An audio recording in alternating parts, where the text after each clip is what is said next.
value.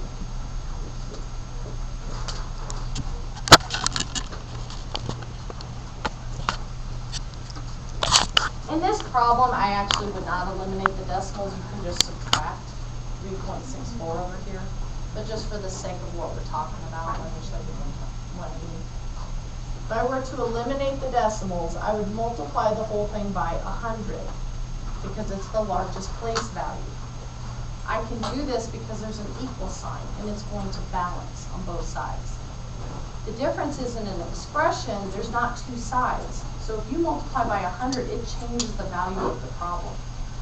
Here, if you put 100 on this side and 100 on that side, they just kind of balance each other out. You're not changing the value. So when I multiply everything by 100, I get 906 equals. Here's where somebody messed up. You have to do the 100 by the x as well. 364. Then I can solve for x. And I get 2, 4, 5 is 100x. Divide by 100, divide by 100, which just simply moves my decimal over twice. 5.42 equals x.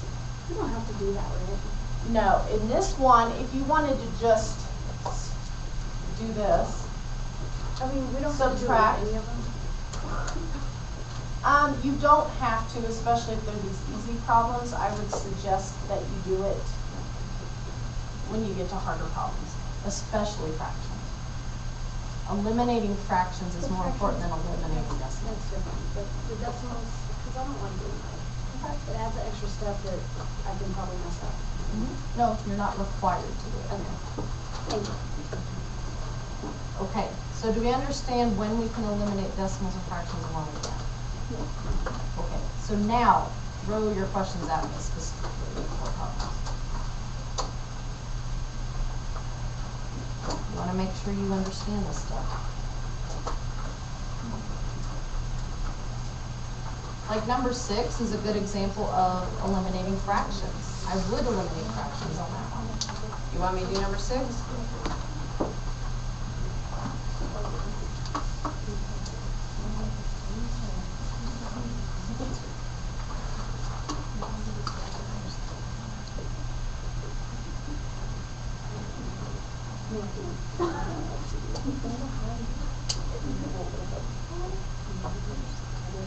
Okay, if our first step in an equation, here I can do it because it's an equation. What is my LCD? What should I multiply everything by? 72. All these denominators go into 72. When I take 72 by each term, 72 divided by 9 is 8. 8 times 8 is 64. Why did I do the denominator first? It's easier than saying 72 times 8 and then dividing it by 9. If you simplify before you multiply, it's easier. Okay?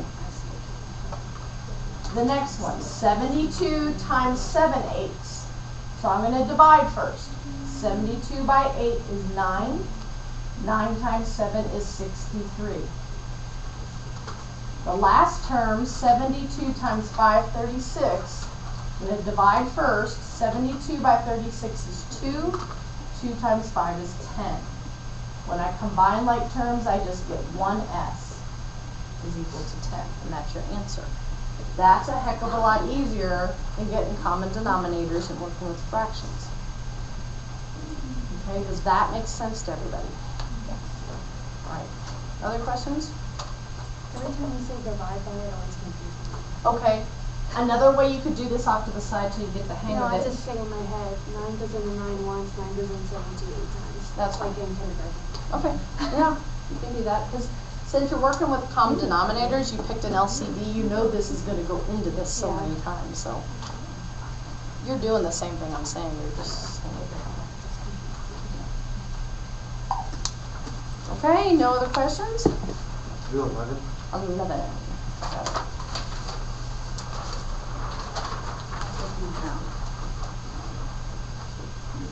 You can keep these quizzes to study with.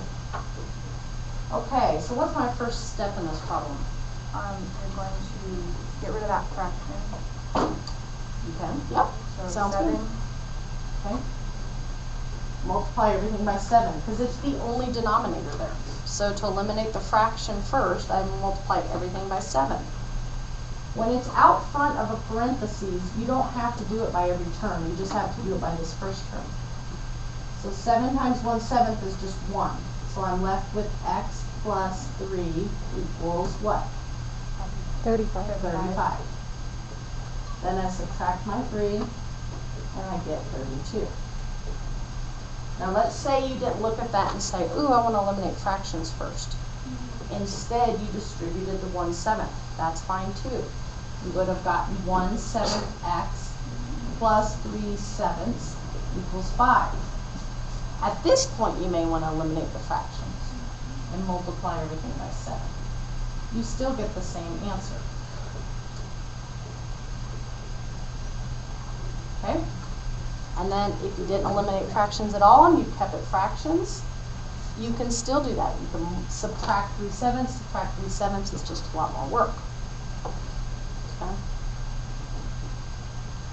Any questions on that? Was that helpful? Yeah. All right. Okay. If there's no other questions, I would like to see if there was any questions on the new material that she taught, 2526. I would like to do a little bit more process on the formula. We were going to do like 2. Okay, on Yes. the, Like the finding the volume, finding the right, so wrote it all Please. down, then we just did like 2. okay. Just like a little more process on those. This Where you get an equation, This. you have to solve for a variable? and this. Okay, Please. sure. Go ahead. It's pages from the book. Okay, yep. I might just use the ones right here if that's okay. Yeah, sure. Okay. Let's do that.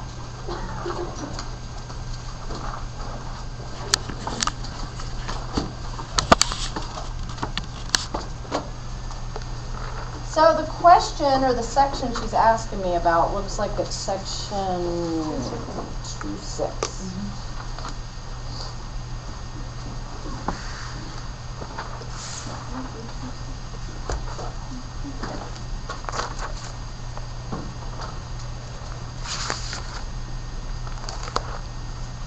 Okay, let's do example 4 on page 134.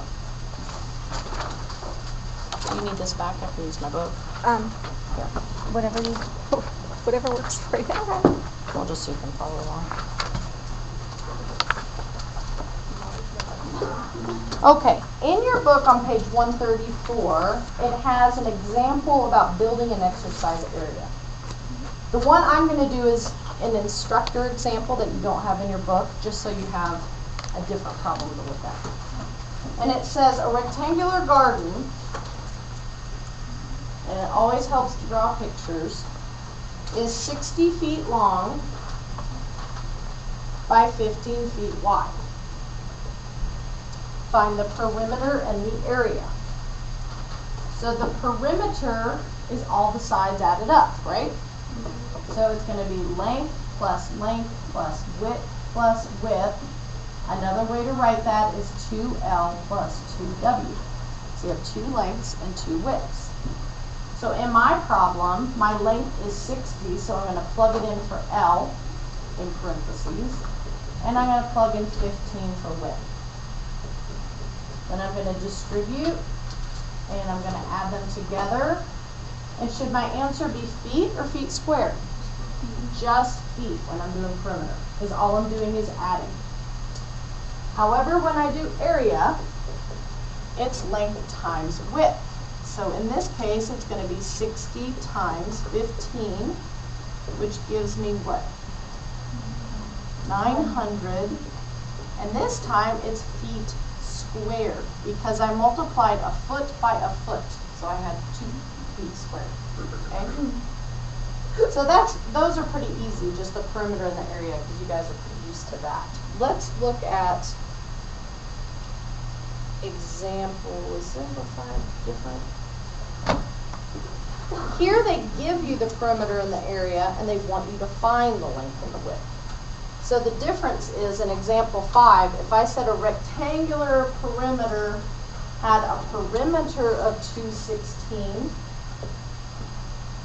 and a length of 72, what is the width? So this time we're having to work backwards. This is why you have to know the formula and manipulate it to find your answer. Over here a minute ago we said perimeter was 2 times the length plus 2 times the width. Now I'm looking for width. So we're going to use what we learned last time and isolate the variable. We want to get W by itself. So to get W by itself, first I'm going to bring the 2L over. Because remember, you always do the addition, subtraction first. If you know the length, would we put that in there? Not yet. Right now I want you to isolate for the variable you're looking for. Because in some problems on the homework and the test, you're not even going to have numbers. They're just going to want you to isolate the variable. So you have to know how to work with that. What's my last step to get W by itself? Divide everything by 2. So, I'm rewriting it with W on the left side. Don't let that screw you up. I just like writing my variable on the left. But now my width is just perimeter minus 2L over 2. Now I can go back and plug in what I know. I know the perimeter is 216. The length is 72 over 2. When I do the math on this,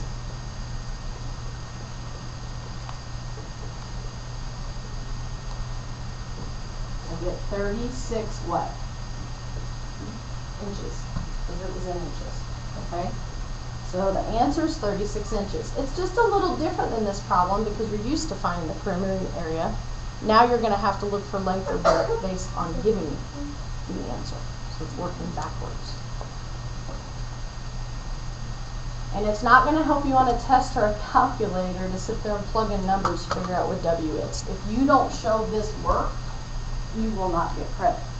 Okay? Yes? Do we need to know all the formulas for the test, or will there be some sort of sheet on There will most likely be a sheet. When we review for this test, I will let you know what formulas you have to memorize. Okay. I'll look at it and see, but most of the time they give them to you. I haven't seen the test yet, so I don't know.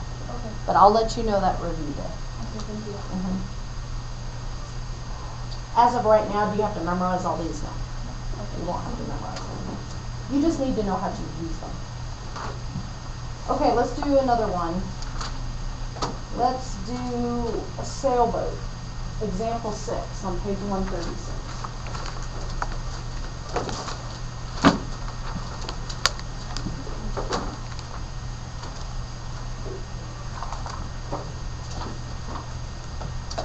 Okay.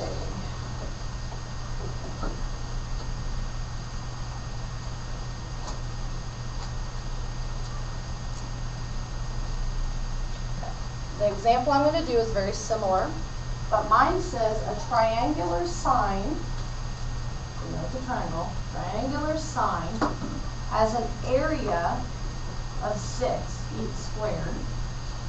Find the base of the sign if its height is 4.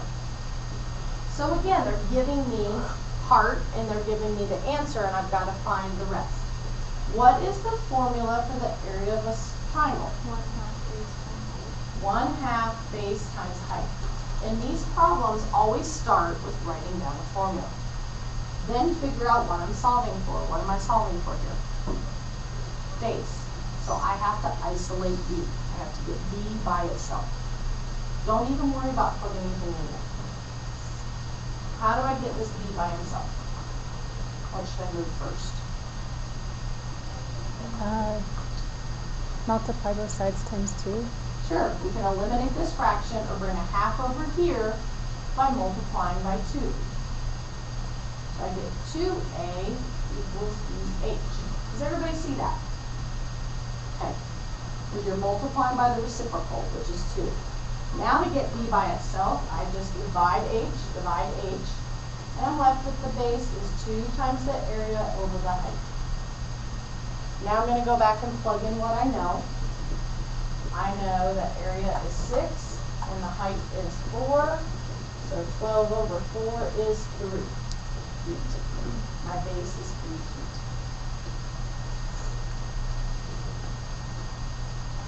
All right. the last one I wanted to cover is circle problems.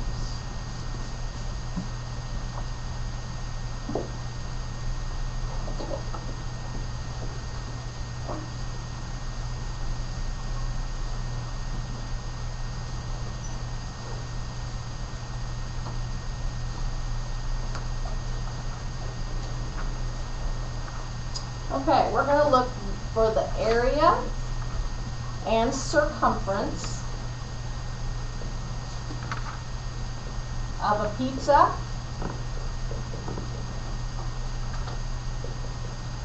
with a 10-inch diameter. So here's what you need to know for circle problems. When they give you the diameter, what part of the circle is that telling you? The interior, half the interior. It's the length across. Very good. So the diameter is the whole way across. Which part is the radius? Half of it. Half of it. So this is radius. This is diameter, the whole thing. You got to be careful in circle problems to see what they're giving you. Sometimes they give you the radius, sometimes they give you the diameter. So if my diameter is 10, what is my radius? 5. Good. Okay, now let's do the problem. The area for a circle is pi r squared. Pi stays the same because it's just a number in our calculator, approximately 3.14. The radius we said was 5. When I go to square this, do I square 5 pi or do I just square 5? I square just the 5. Because remember before when I was teaching you about the signs like this, and if it wasn't in parentheses, you just square the 5? Same rule for this. The square only applies to the 5, not the pi. So the area is 25 pi. That is the approximate answer. If they ask for exact, then you put 25 times pi in your calculator. And I don't know if they need to go there. There we go. 78.5 inches. And this would be inches squared. So if you leave it with just pi, it's an approximation. If you do 25 times pi in your calculator, you should get an exact answer. Okay? Now let's find the circumference. What's the circumference? 2 pi r. You notice area and circumference have the same things in it, a pi, a r, and a 2. They're just written a little different. So know the difference between circumference and area. The circumference is 2 pi times 5, or 10 pi would be approximate. Exact would be 31.4. Is it inches? Inches. Exact. Okay. Questions on that?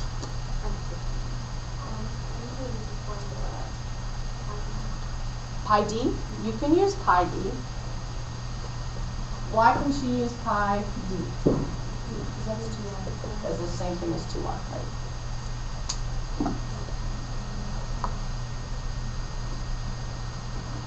Okay. So the others work the same way. You just have to get a formula and manipulate it from there for what you're looking for. Are there any others in this section you want me to do? Or did that help? The volume. The volume one? Yeah. Okay. See.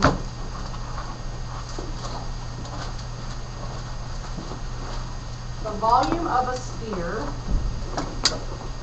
is 4/3 pi r cubed. That's one. It will probably be given to you. I doubt you're going to have to memorize that. You just have to know it's the volume of a sphere. My question says find the volume of a ball with a diameter of 8. I'm sorry, 6 inches. So what's the radius if the diameter is 6? What is it? 3. So to find the volume for the sphere, you simply plug in 3 for r. I want to cube my problem first. 3 cubed is 27. 27 times 4/3 would be 36 pi. And 36 times pi is 113.10. Inches what? Cubed. Good.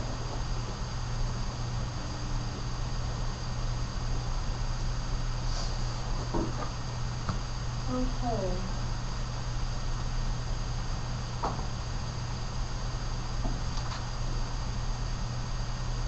So on 138, 139, it has other problems where they give you a bunch of different formulas. Distance formula, perimeter of a rectangle, triangle. And here they just want you to isolate a variable. There's no numbers even involved. So if I said distance is rate times time, solve for t, I'm just going to divide both sides by r, and I get t is d over r. And the rectangle one is like what we did earlier, where we're isolating for a variable like w. But it might next time ask you to isolate for l. Okay. You turn the air on. The air? I am hot. I don't know that I have control over it.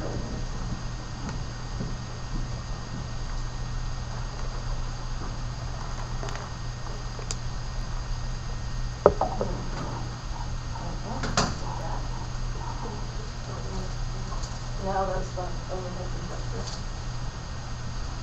I don't know that I can do that. Something. Yeah, that's just a projector. So, if it gets too bad, I can call facilities. Are you dying? Okay.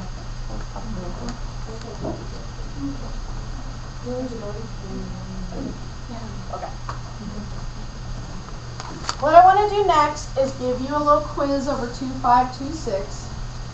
I just want to see what you learned from last time and where we need to work. I have a question. Yes. On this one, how do you explain that? Because I did 3 cubed. 3 times 3 times 2. Yeah. And that's the thing with volume. Volume is always going to be cubed, so you got to remember that the units are cubes and you're going to cube the radius, as opposed to area that's sphere. Are you giving us the formulas that we need on the quiz? Yes.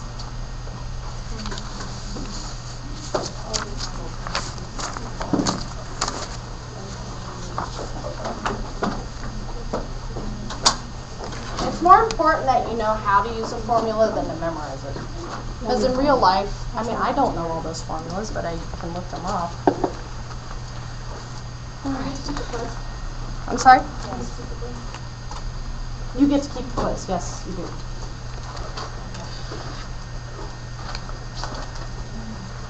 All right. This one is not as long as last time.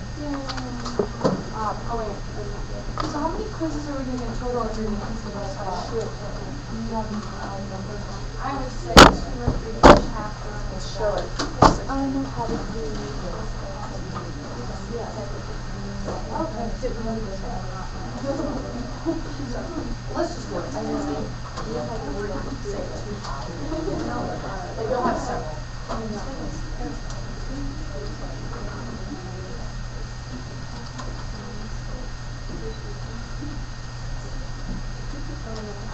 Quiz for the 2526. The sections we did last time.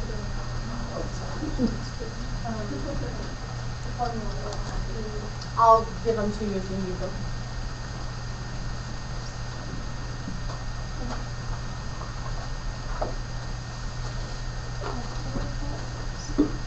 What's today's date? The 18th, I think.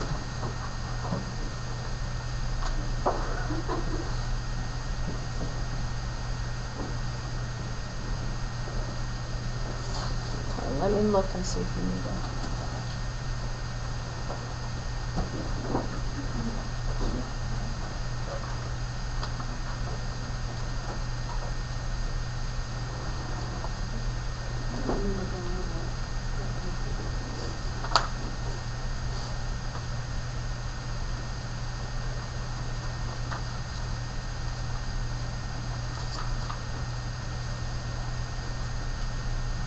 You don't need your formulas.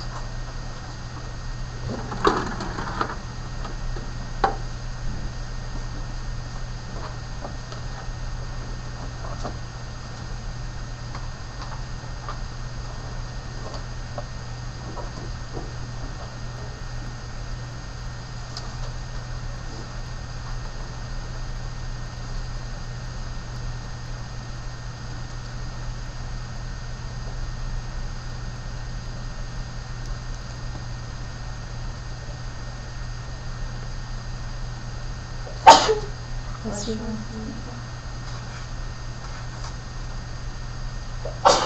Bless you.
10 more minutes.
Okay, time to collect.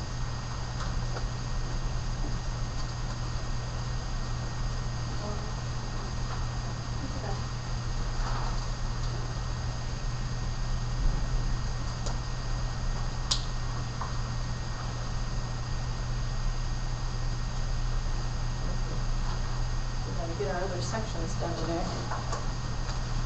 So was that hard or not hard? There was a problem on there that I really didn't like at all. Okay. There's one or two that were hard. Okay, we'll talk about that next class. I will get those graded and we'll go over those.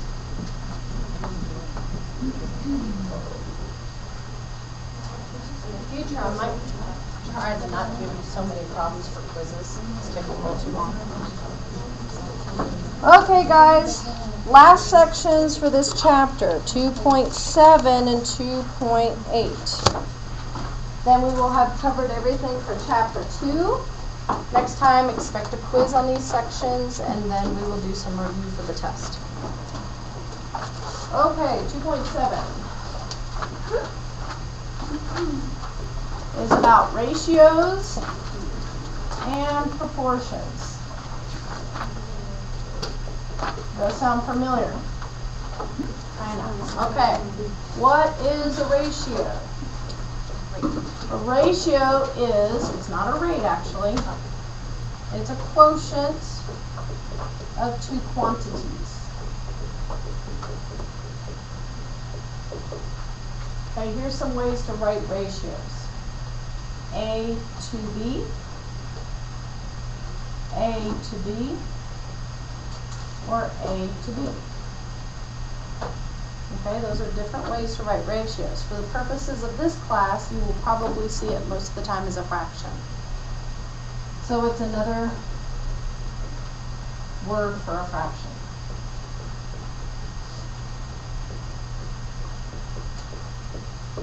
And we're going to jump right in with some examples to show you how ratios work. If you open your books to page 144, the first example in the book is about favorite movies. And I am going to do a similar example, but mine are going to be about grades. Because on an exam, there were 6 A's, 13 B's, 6 C's, 4 D's, and 1 F. The first question is, find the ratio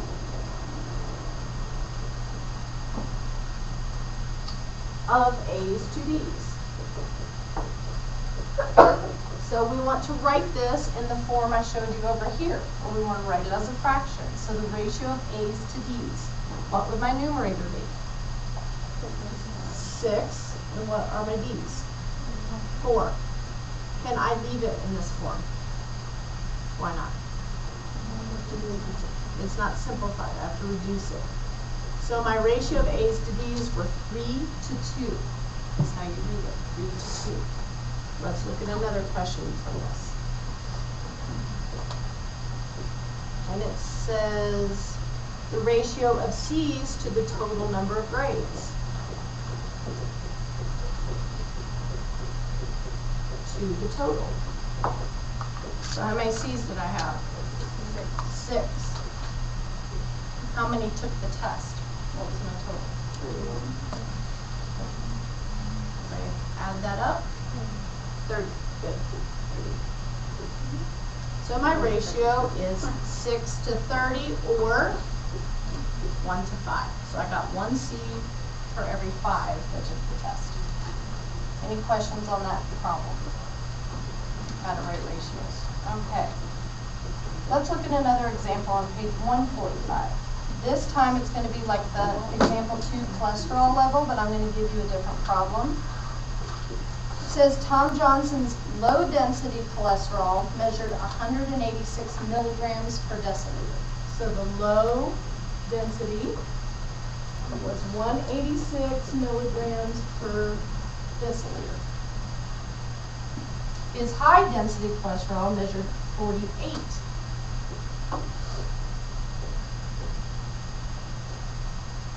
milligrams per deciliter. If Tom's ratio of low to high density cholesterol is recommended to be 4 to 1, is he less than this? So it's recommended to be 4 to 1. So any ideas how I go about solving this? What do I reduce? You're going to put them as a ratio, Okay, and you're going to find the simplest form of that to see if it comes to that. very good. What goes on the top? 186. I'm comparing low density to high density. So 186 to 48. And like Evelyn said, we're going to simplify.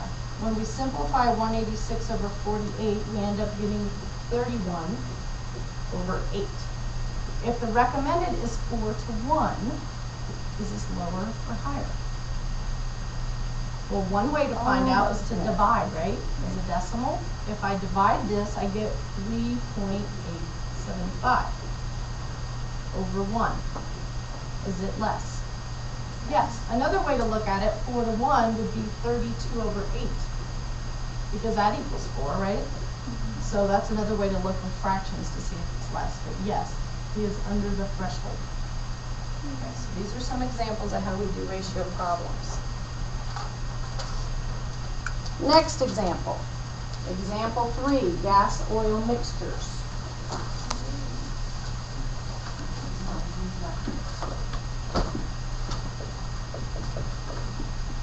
This is on page 145. My instructor example says a chainsaw requires a gas-oil mixture of 7 gallons of gas for every 48 ounces of oil. Find the ratio of gasoline to oil for this mixture. Okay, so my ratio is 7 gallons of gas to 48 ounces of oil. The important thing to know is ratios have to be in the same units. So ratios must be in the same units to compare them accurately. It's apples to apples, oranges to oranges. You can't do a ratio if you're comparing two different things. So I'm either going to have to convert gallons into ounces or ounces into gallons. And I have chosen in my example to turn the gallons into ounces. The conversion is 128 ounces per gallon.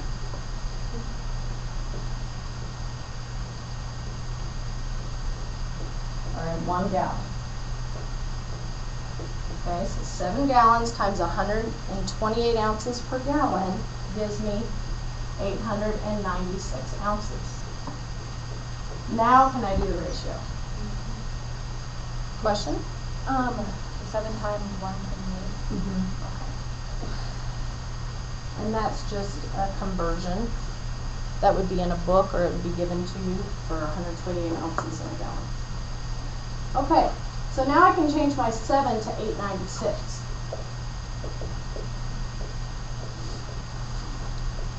To 48 ounces.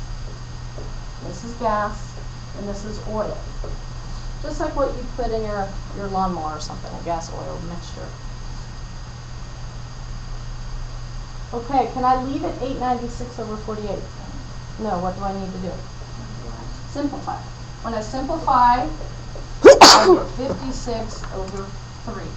So I need 56 ounces of gas for every 3 ounces of oil. And that would be my gas-oil ratio. Okay? Next problem. Any questions on this one? We have the example in the book as well.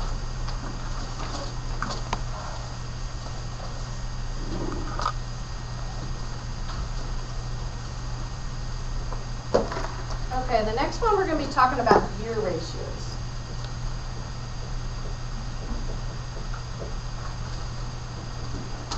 (145) example 4 has one just like this.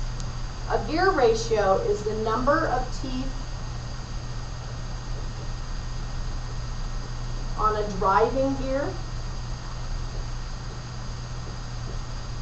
to the number of teeth on the driven gear.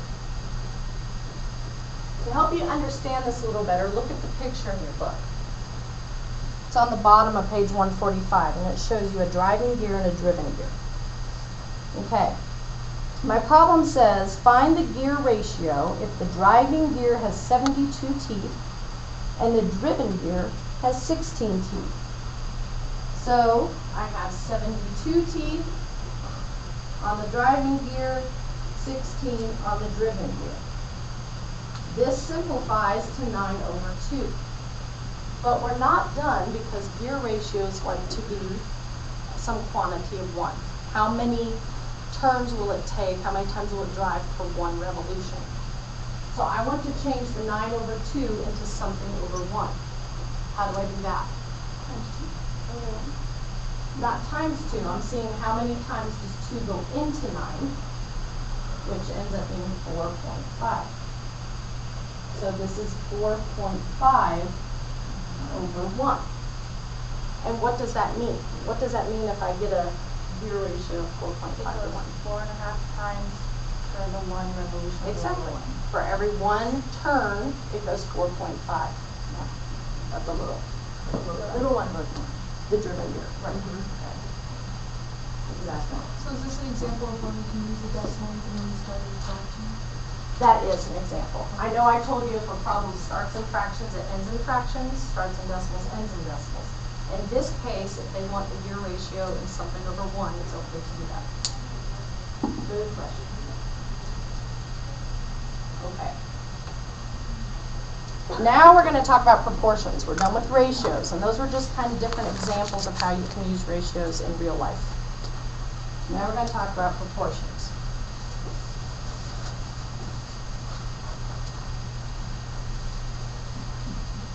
And what is a proportion?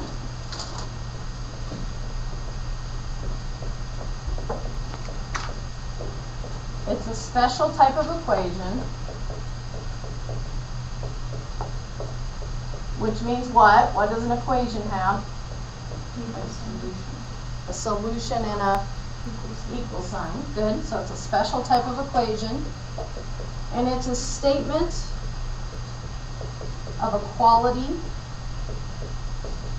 between two ratios.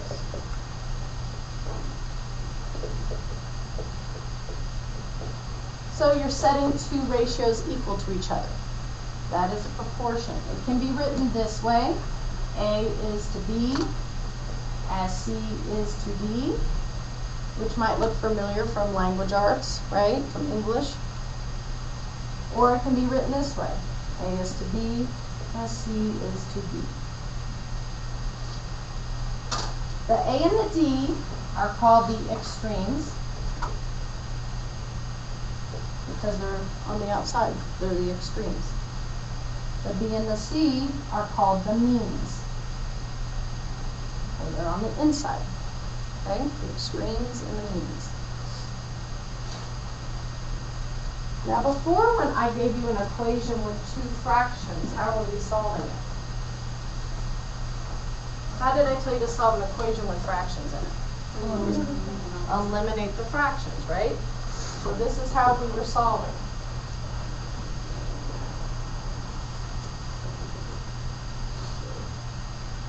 We were saying, what's the LCD? And we were multiplying everything by 15, leaving me 5x equals 35, dividing both sides by 5, and getting x equals 7.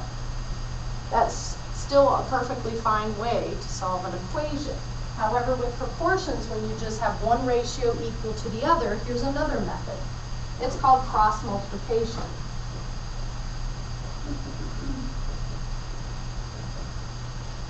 And it just says, if you have one ratio set to the other, you can cross multiply and say A times D is equal to B times C.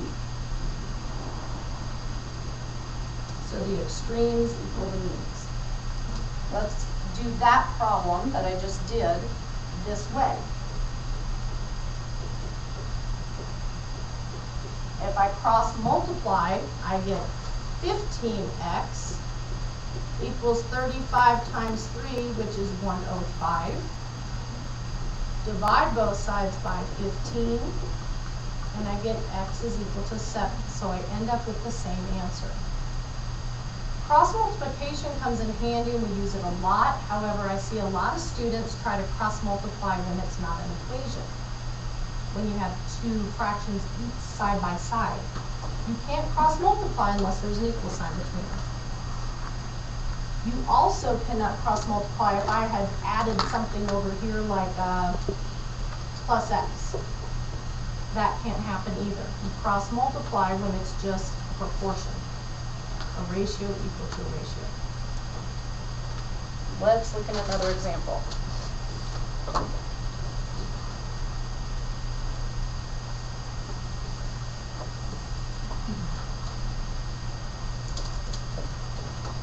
X over 4 is equal to 42 over 28. We are going to solve this with cross multiplication. Who would like to try? Can you simplify first before you do it?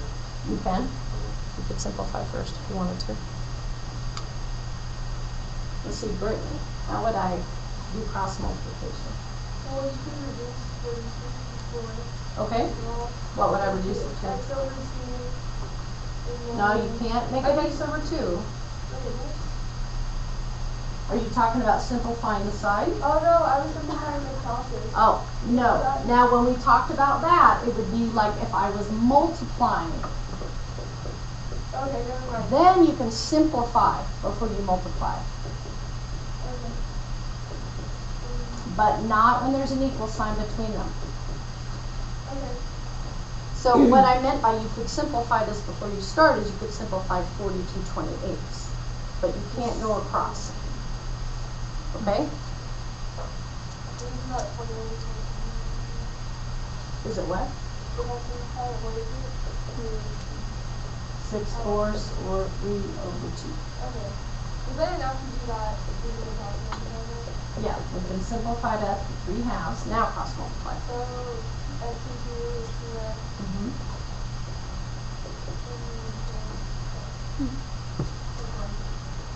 Good. Then what do I do?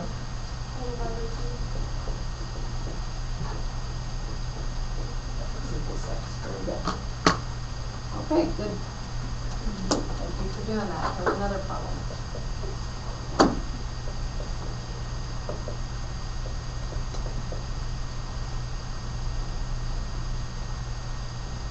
Okay, how about Michelle Jenkins?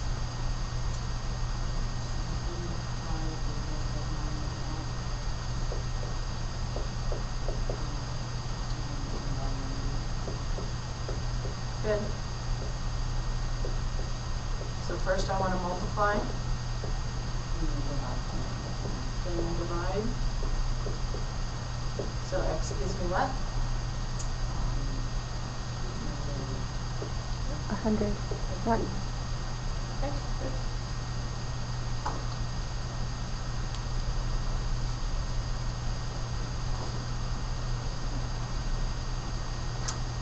Flip in your books over to page 147. There's a big yellow box called To Solve Problems Using Proportions. That's too much for me to write on the board, so we're going to go over it together. To solve problems using proportions, first you have to understand the problem. Then you have to translate that problem into mathematical language. So if they're giving you a real life situation, you have to put it into a math problem. You're going to translate it by first representing the unknown by a variable. So what we're looking for is going to be a variable. Next, you set up the proportion by listing the given ratio on one side of the equal sign and the variable and the other quantity on the other side. When setting up the proportion, the same respective quantities should occupy the same positions. In other words, in this example, miles per hour equals miles per hour. You can't have miles per hour equals hours over miles. They have to be the same on top and the same on the bottom. Okay? After that's done, you carry out the mathematical calculation by cross-multiplying, solve the results, and then check your answer. You go back and make sure you've answered the question that was asked. This will make more sense as we're doing some problems. Okay? I just want you to keep in mind the steps we're going to use to solve these. It's crucial in ratios that you have the same units. So, if I had a problem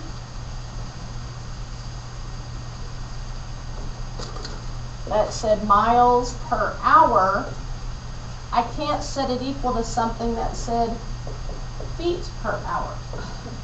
Okay, they have to be miles per hour. And even if you have the same units, they have to be on the same side of the equation. This would not work either. Okay, so we have to have the same thing on the top, the same thing on the bottom. Let's look at the example on this page, example 7. In this problem, they're talking about painting and gallons with painting. The problem I'm going to give you is beside it, and it's about fertilizer. It reads like this. A 40-pound bag of fertilizer, 40-pound bag of fertilizer will cover an area of 350 square yards. So you're going to Home Depot to buy yourself some fertilizer. Each bag will cover this much area. Okay? First, we need to find what amount of fertilizer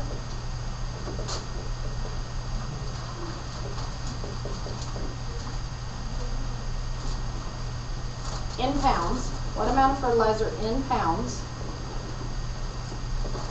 is needed to cover 8,400 square yards? And then secondly, how many bags do you buy?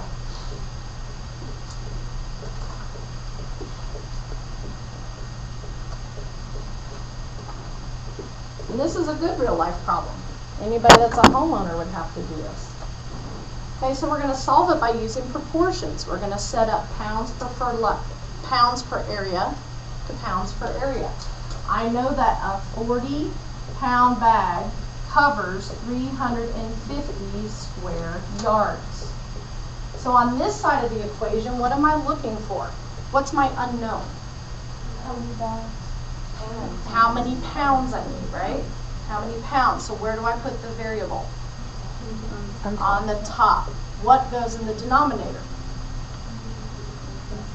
8,400 square feet. Exactly. How much area I'm needing to cover. Very good. So now I've set up my equation. I've put it into mathematical language. I've identified my unknown with a variable. How do I go about solving the problem?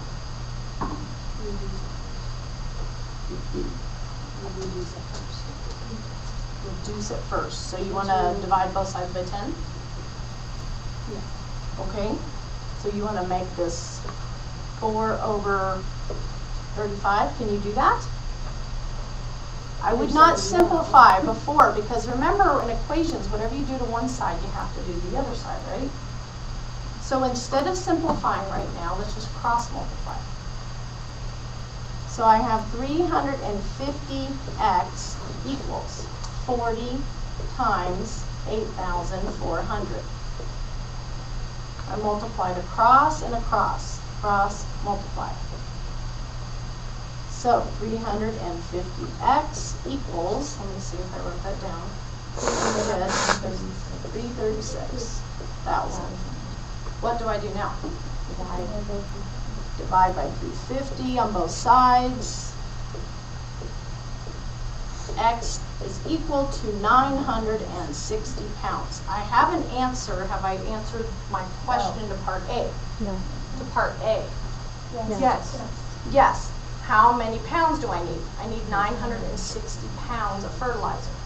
But if I go into Home Depot, that's not going to help me as much as the second one. How many bags do I need to buy? 24. How do I figure that out? Okay, Evelyn says to divide. Let's see if that works. We're going to say 960 pounds. How many pounds are in a bag? 40. So I'm going to divide by 40, and I'm going to end up with 24. So I need to buy 24 bags. What would happen if I had 24.5 or 24.6? It didn't come out perfect. I'd have to buy more, right? I'm going to have some left over, but you can't go buy a half of a bag. So watch for that for the test. Most likely they're not going to give you an answer that comes out perfectly either. Okay? So 24 bags is my answer. Very good. Just think about it.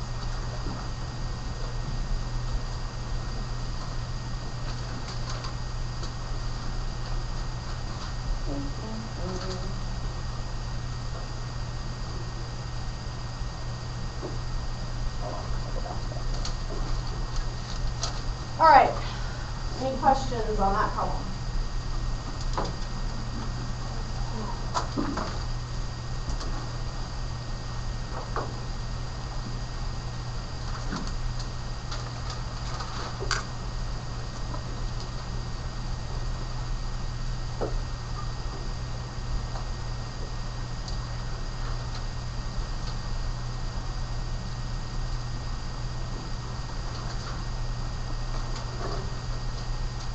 Okay, the next problem I want to do is on page 148. It's like example 8, but a little bit. It's about Stan the Packer. Stan Packer can fold 10 flyers in 22 seconds. So you can fold 10 flyers in 22 seconds. So I just set this up as a ratio. They want to know how long will it take them to fold 5,000 flyers. So where does my 5,000 go? On top, because remember they have to have the same units. And where's my unknown? Here for time, right? So how long is it going to take them to do 5,000? So I'm going to cross multiply, get 10x equals 22 times 5,000. 10x equals 110,000. Divide by 10, divide by 10. X equals 11,000 seconds. Which is your answer, 11,000 seconds. But in real life, do I care how many seconds? No, I'm probably going to put it in what? Hours. So I want to convert seconds into hours. And I do that by saying how many seconds are in 1 minute? 60. Then how many minutes are in 1 hour? 60. Okay. This is kind of jumping ahead. We're going to talk about this in a minute, how we use proportions to change units. But if you want to turn seconds into hours, see minutes cross out, seconds cross out, and I'm left with 11,000 over 3,600, which gives me 3-something hours. Okay, a little over 3 hours.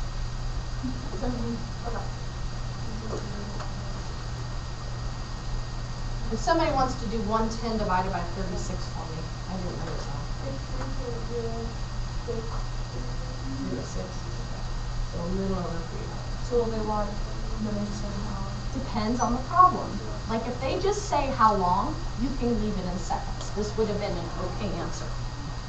But if they had said how many hours will it take him, you either need to convert to hours at the end, or you could have converted to hours in the very beginning and made that 22 over 3,600, or 316, sorry, to see how many. Okay. All right. One more example. Page 149. It's going to do with milligrams and milliliters. How many of you are going to be in nursing or something like that? Okay. This is the kind of problem for you. Proportions and ratios are extremely useful in real life. This is not a part of algebra where you're like, I'm never going to use that. You will use this. The example for this one is a nurse must administer 220 milligrams of a drug to a patient. 220 milligrams. The drug is only available in a solution whose concentration is 50 milligrams of drug per 0.9 milliliters of solution. So you look at a little bottle and it has the concentration on it. And it says it's 50 milligram per, and per means to divide, per 0.9 milliliters. Okay? That's the concentration in the bottle. And the doctor just told you give them 220.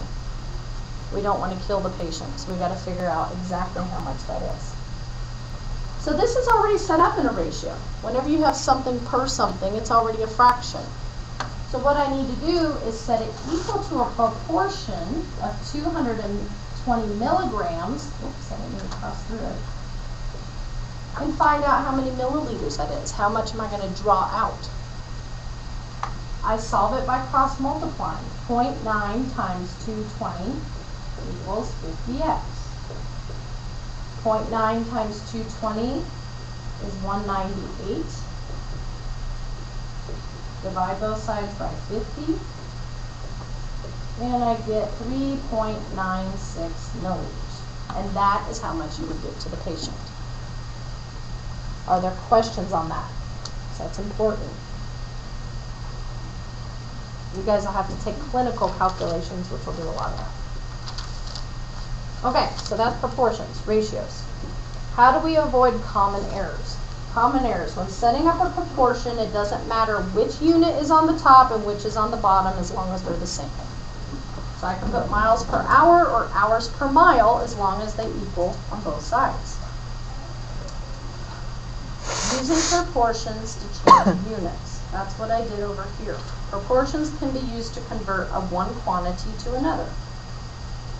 So if I have a conversion that tells you there's 1,760 yards in 1 mile, that's just a conversion.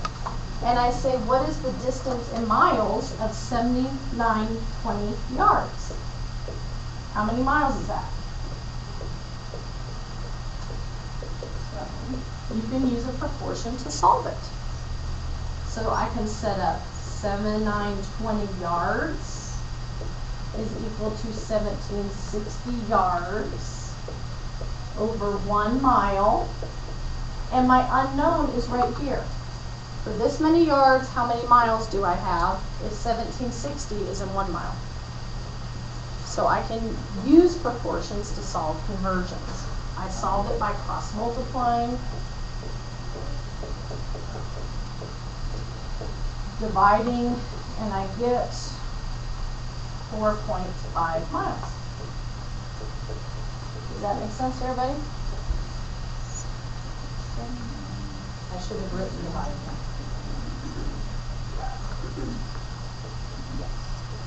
Okay. That is one example. Here's another example. You're going into Canada and you have US money. And you need to convert. The conversion rate is 123.70 Canadian for $100 US.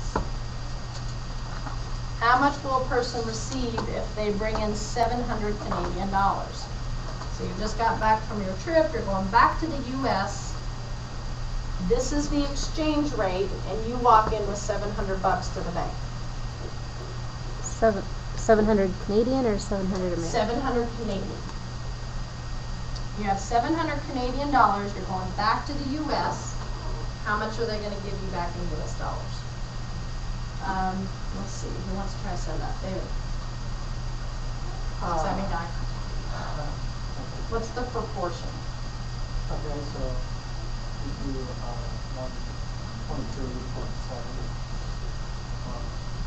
and then you do that over 700. Well, we're doing Canadian to US. So the ratio has to be Canada to US. Yeah, over 100. Good. And then 700 Canadian for Good. Very good. And I'm glad you said it the other way first, just to show that when you're doing proportions, it's got to be what you're converting to. You have to know you're looking for US at a Canadian dollar, so you're doing the conversion of US to Canadian. Okay? Now I cross multiply, and I get 7,123.7x. Divide by 123.7. This is when you'll need your calculator. And I get back 565.89 US dollars for 700 Canadian dollars.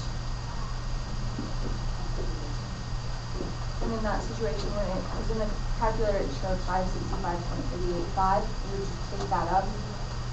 Yes, to the nearest cent. Okay. Yes.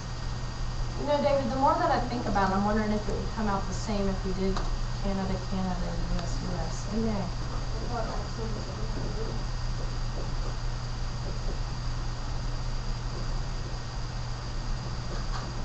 And it would. The way you told me would have worked as well. Because this is Canada, Canada.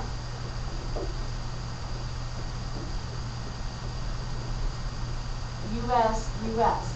So why it still works is we're still lining things up apples to apples. I'm still saying Canada to Canada is US to US. Now the important part is you couldn't flip these. Because if I say this is the conversion rate, it's got to go on top of this. The better way to do it is this way, but your way would have worked, as long as you kept using the same order. Did that confuse anybody? Because look what happens when I cross multiply. I get the same thing. All right. Using proportions to solve similar figures. Like if we're doing geometry and we're comparing two different similar figures, we also use proportions. A similar figure is when corresponding angles are equal in corresponding sides. So for example, a smaller triangle and a bigger triangle. They're similar because their angles are the same and their sides grow in the same proportion. So they're considered similar figures. If you look on page 151, there is a picture of similar trapezoids.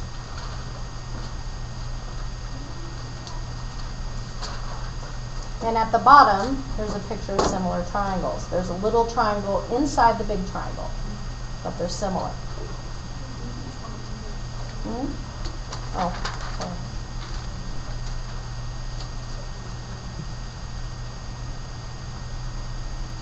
So let's look at example 13 here.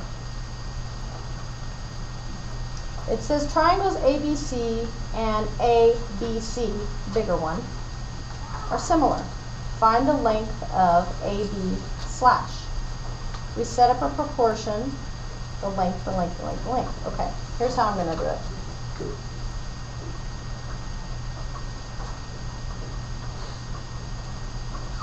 I'm going to draw it on the board for you.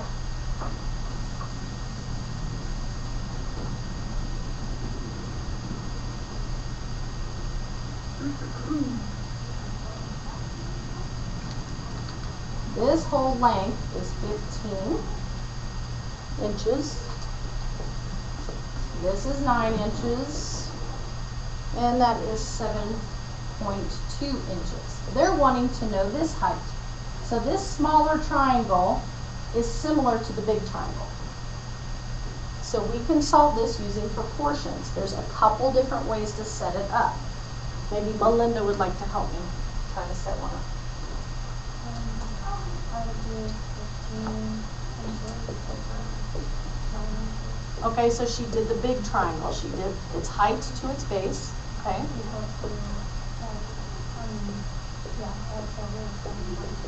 Very good. So you did big triangle, height to base, little triangle, height to base. What's another way that would work? Ryan, do you see another way that would work?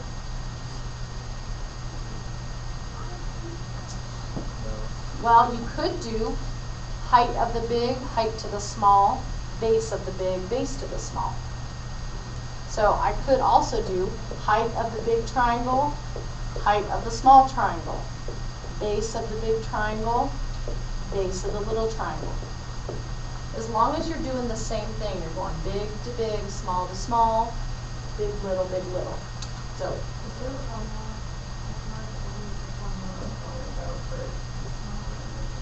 no. This is just proportions. There's no formulas. Okay, so when you cross multiply, if you notice, it's going to be 9x either way.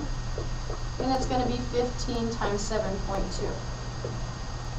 So 9x equals, what is it?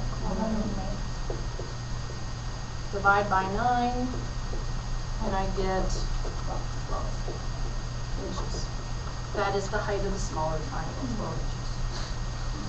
That's actually the way that they figure out how tall like a skyscraper is, or something that you can't go take a tape measure when you're doing surveying of land.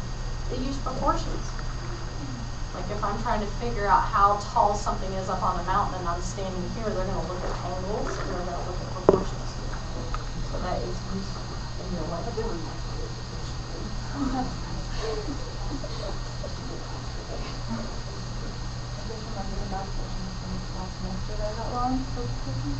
Okay, that was 2.7. We need to do 2.8 quickly.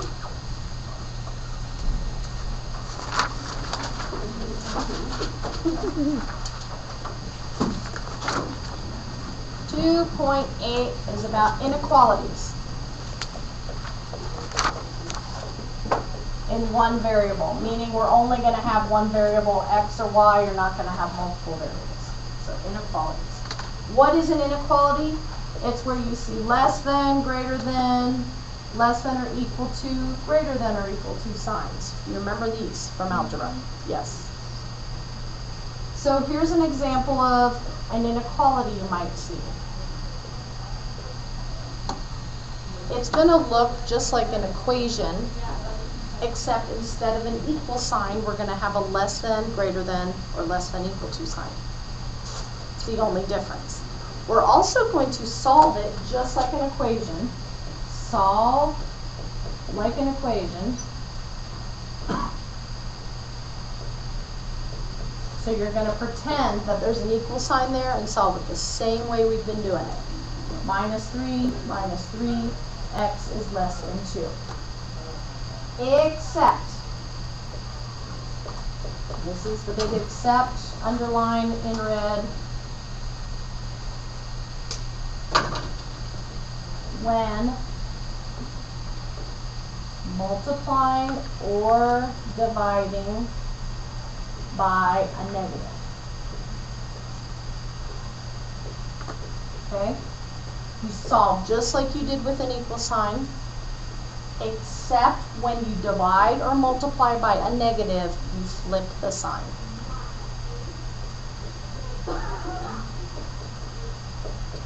And that is the only change to this section from what we've been doing. And I will definitely do an example to show you what I mean. So if I have this inequality, x minus 6 is greater than negative 4, how am I going to solve it? You add 6 to both sides. You pretend like that's an equal sign. X is greater than 2. Okay, I didn't have to flip or change anything because I'm just adding and subtracting at this point. I'm not multiplying or dividing by a negative. When you see this answer, they're going to ask you to graph it. What this means on a number line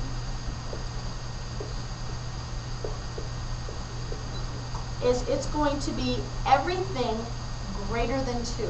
Does it include 2? It does not. It would have to have an equal sign here if it included 2. So since it does not include 2, we have an open circle on 2 and a solid line going this way. That's how you graph it. Okay? So if there's no equal sign, it's an open circle and you color in all the values that would be possible. Let's do another one.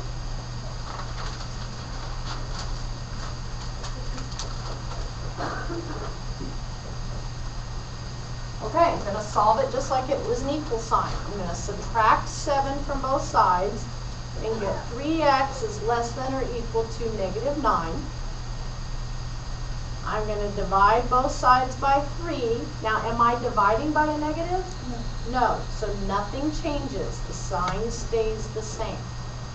And my answer, my solution, is x is less than or equal to negative 3. So when I go to graph it, this time I'm going to have a solid dot because it includes negative 3. And x is always going to be less than. So which way is my arrow going to go? No. This way, yeah. And that is graphing that inequality. Here's the next one. How do I go about solving this one? Divide by negative 4. Okay, listen to what we just said. We divided by a negative 4. So what happens to the sign? Let's flip it. We flip it. So x is greater than negative 3. Nothing else changes. You still divide by negative 4 and get a negative 3. It's just because I divided by a negative, I flipped my sign. So when I go to graph this one, it does not include negative 3, so it's an open circle, and x is everything greater than that. Does that make sense how I flip the sign? Only when you multiply or divide by a negative does the sign flip.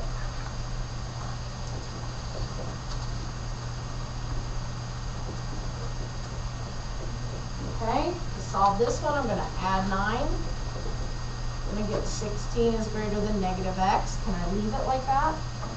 No, I have to divide by a -1 because I divided. What happens to my sign? It flips. So I have a less than x. I go to graph this one, -16, open circle because it's not equal to, and x is greater than that. So it goes to the right. Any questions so far? Is this easy or not easy? Easy breezy? Okay. A few more examples and then you can go.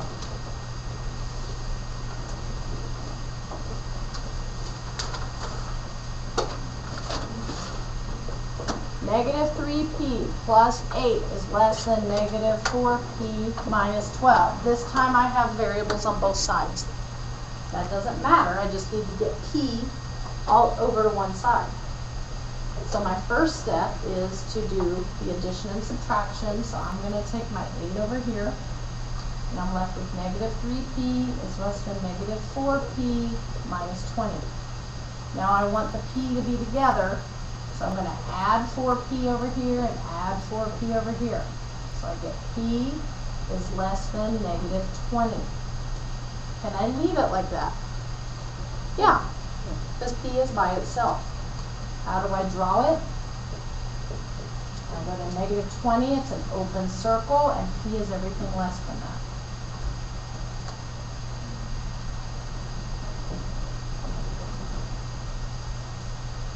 Okay, my last one is a fraction problem.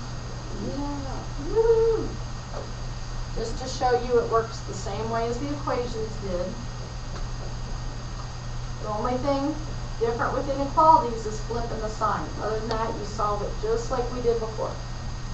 So my first step is to get rid of my fractions. I do it the same way. I multiply everything by the LCD. Just because an equal sign isn't there doesn't mean I can't do this.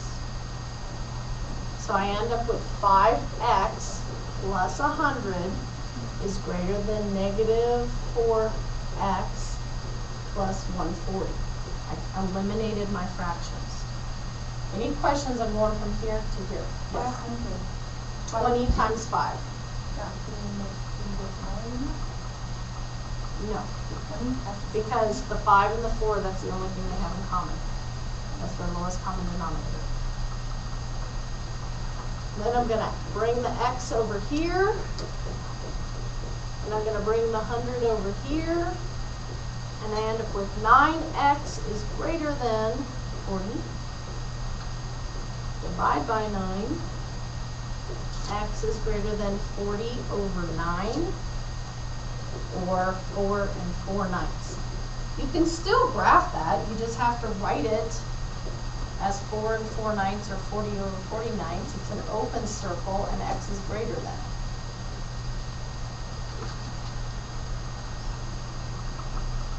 Alright, I guess I have to let you go. The only thing we didn't cover, guys, if you get into homework and you're doing these problems, just like equations, if you end up with the x's dropping out and getting something like this, if it's always true, the answer is all reals. If you get something like this, where it's not true, the answer is no solution. So sometimes your x's fall out and you'll end up with this or this. If it's true, it's always real, all reals. If it's not true, it's no solution. And the not reals is graphed like this, where the whole thing is colored. No solutions, there's nothing on there. I know I just did this part really quick last. We'll do it again when I see you, but I just wanted you to know for homework. All right, bye. Meh.